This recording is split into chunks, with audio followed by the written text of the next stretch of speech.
Good morning, everybody. Welcome to Reading the Red back in Dorset. This rather wet morning, but hopefully the sun will shine later today. Praise the Lord. The end of verse 7, the challenge was, what value will the landowner put on a day's wages to each of those who worked in his vineyard? And in verse 8, we begin to get an insight into that value. When evening came, the owner of the vineyard said to the foreman, "Call the labourers and pay them their wages, beginning with the last group to the first."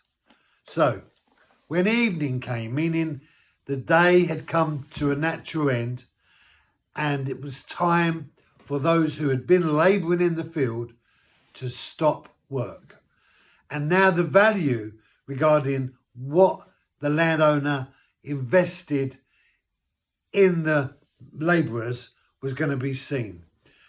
And so the question that we have to ask is, why did the landowner instruct the foreman to start paying those who had worked in the field least first?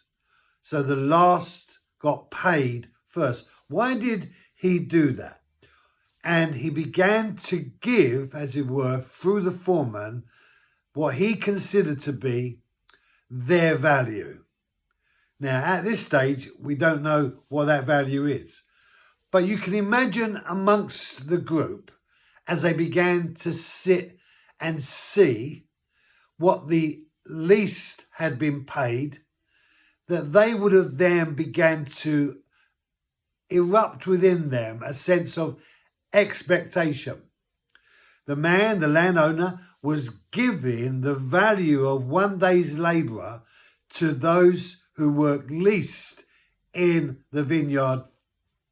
He paid them first a day's wages. So now, along the line, those who worked in the field longer were beginning to anticipate increased blessing on the promise from the landowner.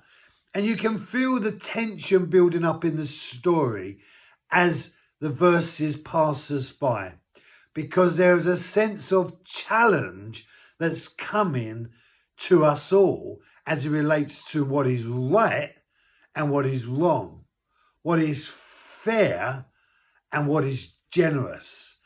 And tomorrow we'll get more insight into that revelation. Have a great day, be blessed, and thank you for joining me.